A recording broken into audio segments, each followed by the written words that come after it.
Welcome back to Luxury Cruising. I'm your host, Krystal Sodaitis, and I am so excited to have Sue with me here today.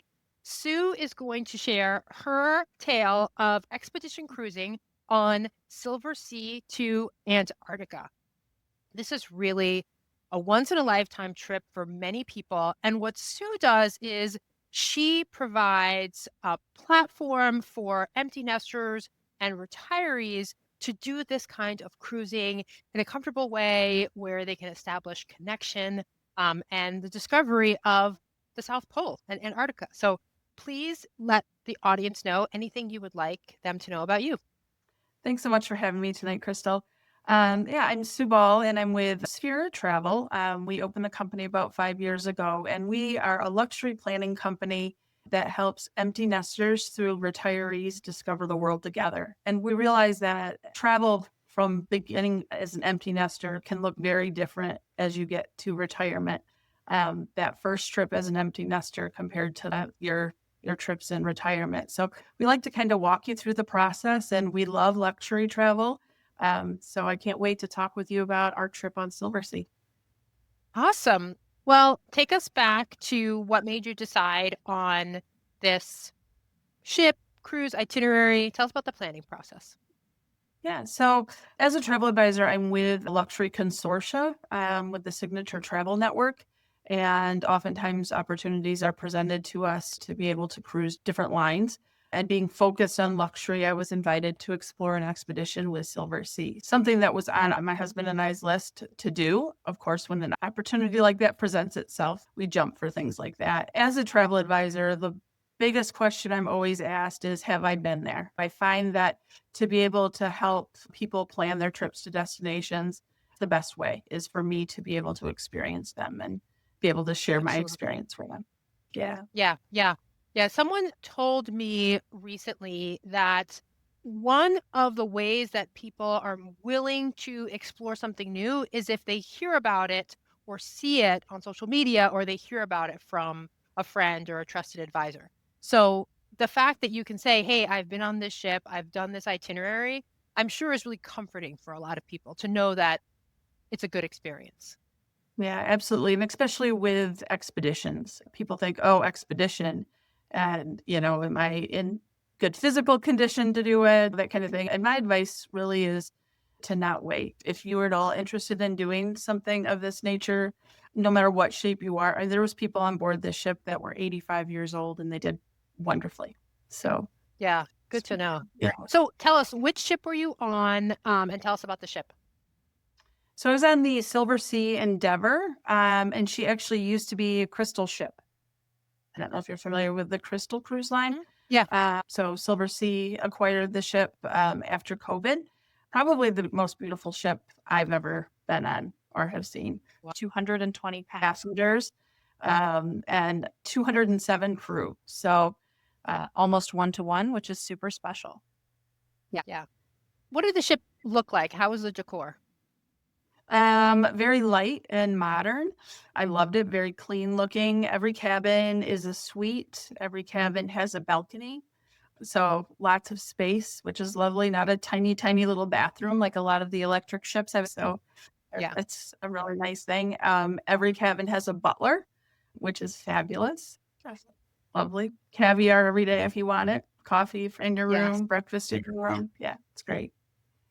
Yes. Yes. So the room, were there anything that stood out from a luxury standpoint within the room or the bathroom? The bathrooms are always one of my favorite places to find luxury. Yeah, it's funny, I'm a stickler for hair dryers. It's and, I'll say that the ship had a wonderful hair dryer, and I know the ones where they're attached by a cord to the wall and you have to hold your finger on the button, is not luxury to me, and people think Mm. it's funny, but I'm always looking at what kind of hair dryer they have, so I love that, and just the space in the bathroom was nice. We had a little sitting area that we could have coffee or caviar in the afternoon if we wanted to, and um, in Antarctica, having the balcony was I wouldn't do it any other way.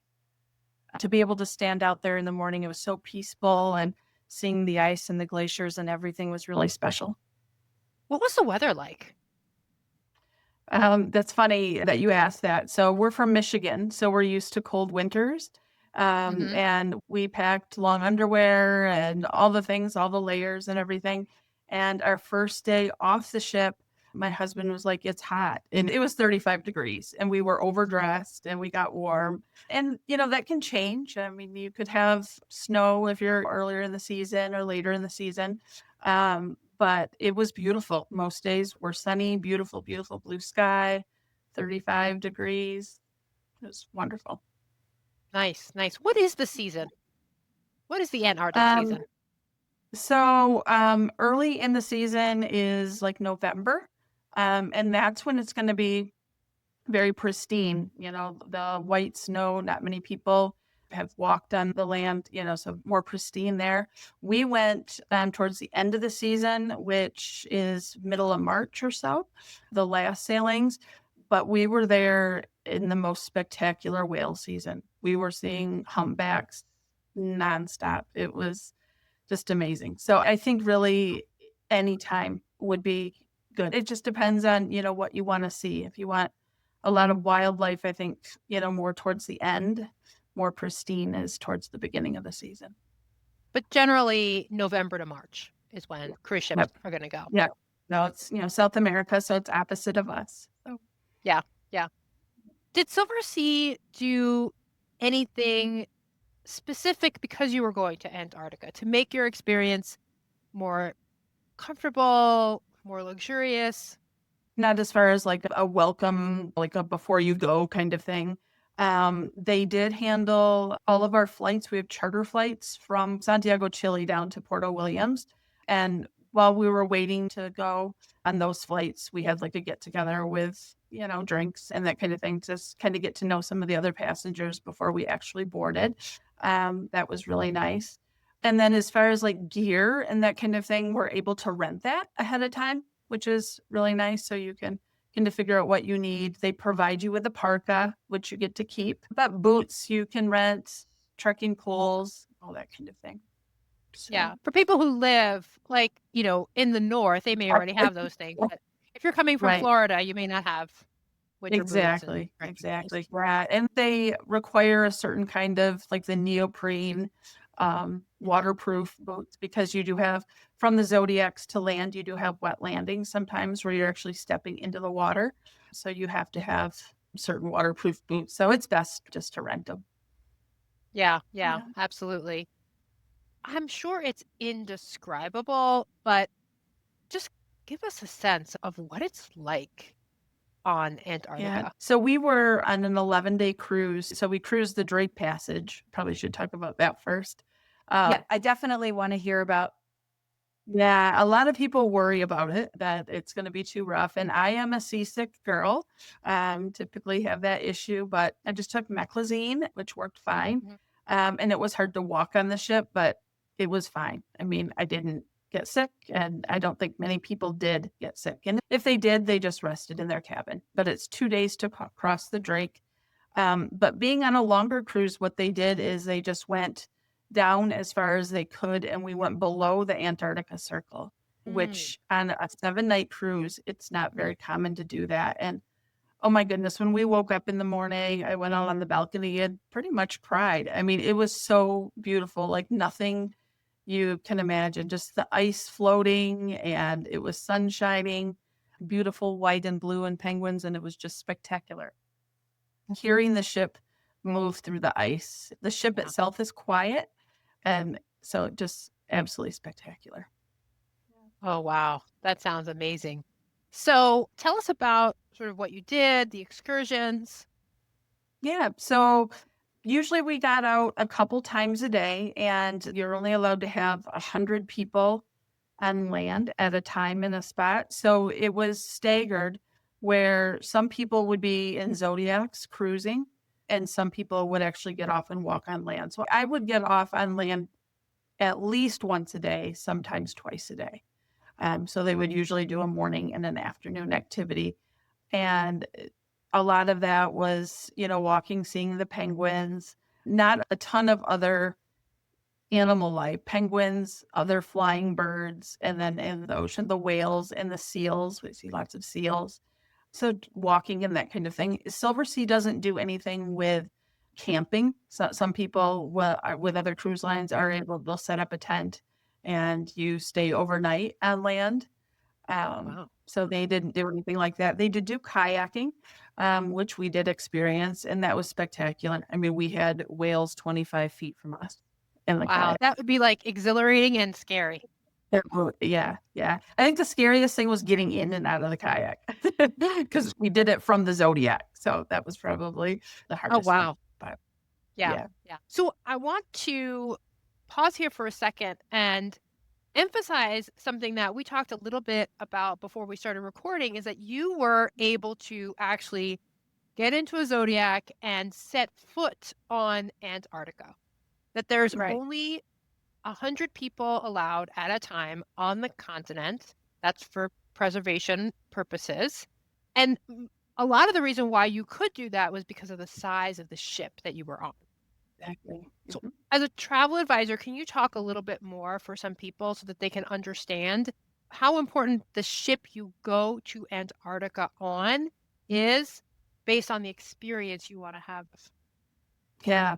So, like I had mentioned, the ship was 200 people or 220 people, and they worked it out really well with getting us off the ship and all being able to experience it. But it's really important to look at that when you're choosing a ship. And depending on your physical ability and if you really want to be able to get off more than once a day, that's very important. If you're older and you just want to see it, you just want to look out the windows and see the whales, which you'll see plenty of, you could do a bigger ship. And with that, you are just sailing by and you can see the seals and that kind of thing from the ship. But honestly, if you have the opportunity to go, I would choose the smaller ship no matter your physical ability because they help you getting on and off the Zodiacs. And you don't have to get out of the Zodiac onto land if you don't want to. So you can Yeah. cruise in the Zodiac and get up close to things. There was some days I'm not in pristine physical condition and my husband is in better health, physical condition than I am. And he went off and hiked up hills and went off and I just enjoyed my time on land taking pictures of the penguins and enjoying that. So it's really accessible for most anybody. Wow, that's amazing. And you answered my next question, which was how physically fit do you really need to be able to experience Antarctica? Yeah, and I would say with that, if you can climb stairs, you're fine. And it doesn't have to be a lot of stairs because getting on and off the Zodiac, you walk down 5 or 6 stairs to the Zodiac, they grab your hands, they help you on and off, and that's about it. So, like I had seen people that were 85 years old on board ship and they did wonderfully. So, Wow, that's so good to know. That is it so is. good to know. So, how about the food? We always love to hear about the food. How was the food on Silversea? It was wonderful. I loved it. I think that on a Silversea ship in maybe the Mediterranean or something, it might be better. Just because Antarctica is so remote and they stock the ship for a couple weeks at a time and you're not getting fresh vegetables during the day and that kind of thing. So I think, a little bit of maybe running. I think we ran bananas at one point, that kind of thing. The chef was wonderful. We could get caviar during the afternoon if you're a lover of that. Nice. So lots of wonderful options. You could have tea in the afternoon. They have a specialty restaurant, La Dame, on board, which is an extra cost. Totally worth it. You're not in the bigger dining room. It's a little bit smaller, more intimate. They did the wine pairing dinner there, and that was fabulous. And is that just sort of continental food, like American, or what kind of food did they serve there? I think it varies a bit by ship, but our ship was from the Philippines. And so it had a bit of an Asian flair. But La Dame was more focused French. So you would have escargot, that kind of thing, French onion soup. Is there a La Dame on every Silversea ship, or is that specific to this ship? I know it's on many of their ships. I'm not sure if it's on every single one, but they have another program called SALT. Yeah, and that was not on the Endeavor. So Okay. So La Dame is on many ships, but the menu, not like on contemporary cruise lines, even premium cruise lines, if you go to, let's say, Tuscan Grill on Celebrity, the menu is going to be pretty much the same no matter Yeah, what ship you're on. But it sounds like on Silversea, if you go to La Dame, the menu might change. I would think so, yes. Especially if you're in La Dame in Europe versus on an expedition. I think there's going to be a pretty big difference between the two. Good to know. Good to know. Yeah. So, how are you going to use this experience to help your empty nester and sort of retiree clients? Yeah. So what I love to do with our clients is if I meet with them early in their empty nest, I'd love to work with them to kind of map out what their travels are going to look like from empty nest to retirement. And I usually find that an expedition like this, they're pretty pricey.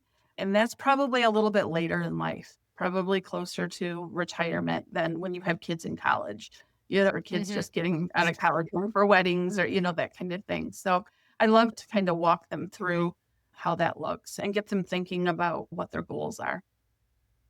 Absolutely. And I think, do these expedition cruises usually open up?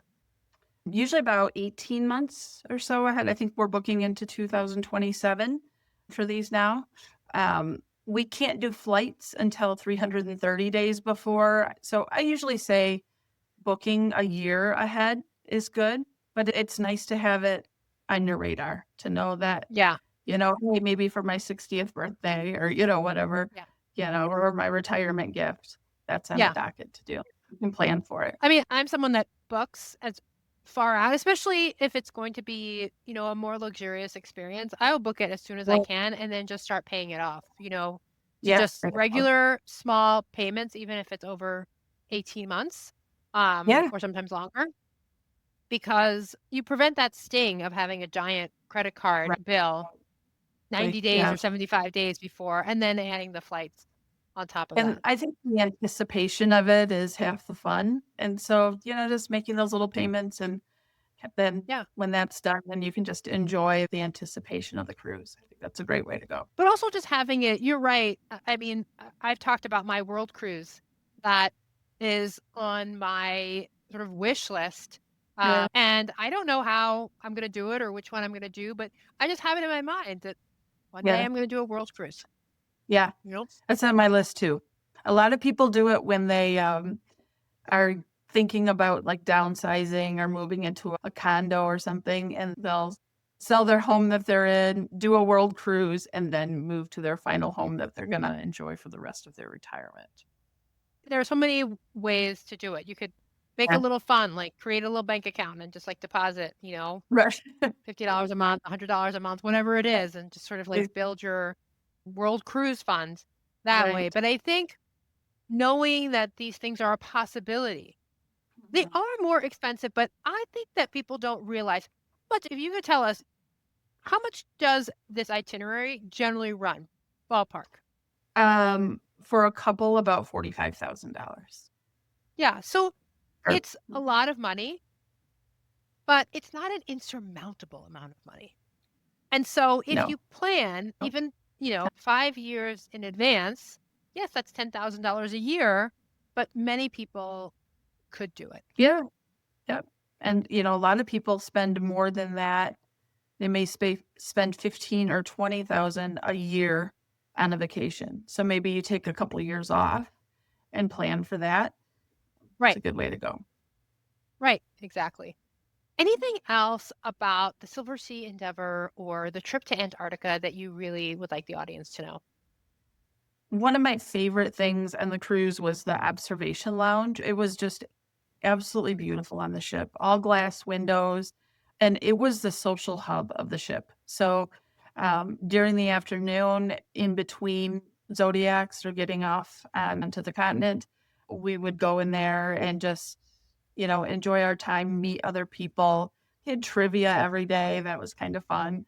But it was just really the hub of the ship. And we met friends that we still talk to. And I just think that place of being with other people is just wonderful. Like, you go to the dining room at night and you may sit with another couple or something, but being in there every day and talking about what you saw when you were on land, is just a wonderful thing with the people that you meet. I agree. And the Yeah. other great thing about an expedition cruise is everyone on that ship is excited and has a reason for doing this itinerary. You already have a shared interest. And so having Yeah. 220 people who are just willing to sit and talk with you about Antarctica for 11 days is amazing. Right. And little jealousy at times. People would be out and they'd have a whale just right there at their zodiac and we missed it, but so much Yeah. fun to be able to talk about that and share it and see their pictures. And it's just a really neat and special thing. Yeah, that's awesome. That's awesome. So Sue, I'm just going to step back from this cruise for a few Okay. minutes, just to ask some questions I ask everybody. Sure. How do you define luxury? So I hate standing in line. So for me, it's no buffets. I love the smallness of what Silversea was. I love just being able to walk on board versus boarding a ship with 7,000 people and having to go check in and go through security and stand in line, that kind of thing. I just did a trip. I was in Europe for 5 weeks this summer with my family. And we didn't have like private drivers set up throughout. I mean, my sister, just different budgets amongst us. And so we did some public transportation and that kind of thing. And, I love getting off an airplane and having a driver with a sign with my name on it waiting for me. I love conveniences. So Yeah. those kind of things. And I love a great bed. I love a good hair dryer. Amen. Yeah. Not that I dry my hair that often, but I understand. So did this trip meet that definition for you?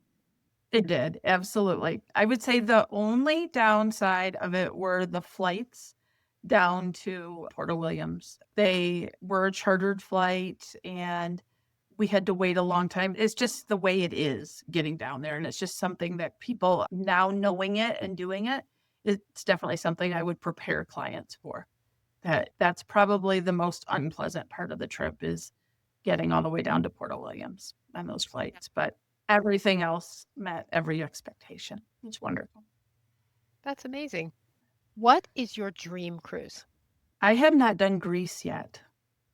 So I think getting to the Greek Isles, and I want to be able to do that on a smaller ship as well, because I don't like lines. I don't like the busyness. So not doing necessarily Santorini, maybe getting to some smaller, less populated islands, that kind of thing. But I agree. It seems a little odd to me. I've been to the Greek islands many, many years ago, and it just seems a little odd to me that to disembark 5,000 people onto, and probably gosh, those multiple poor boats of people, right? 4,000 or Yeah. 5,000 people.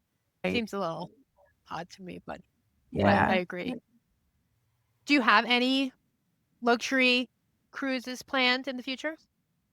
Doing a river cruise, Christmas markets in November.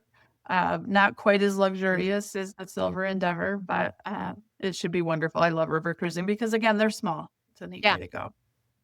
Well, I think the river cruise lines do a really good job of creating a luxurious experience. There might be sort of like the mainstream version of river cruising out there somewhere, but I don't know about it.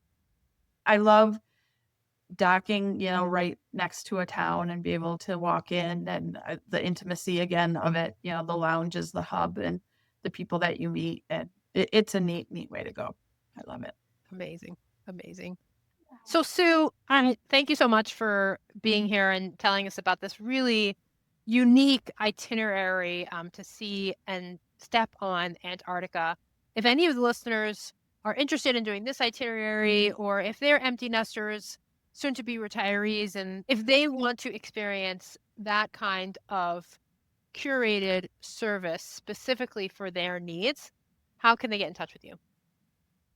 The best way would be through our website, which is at sphera-travel.com. I'm also on Facebook as well, so you can find me there at Sphera Travel.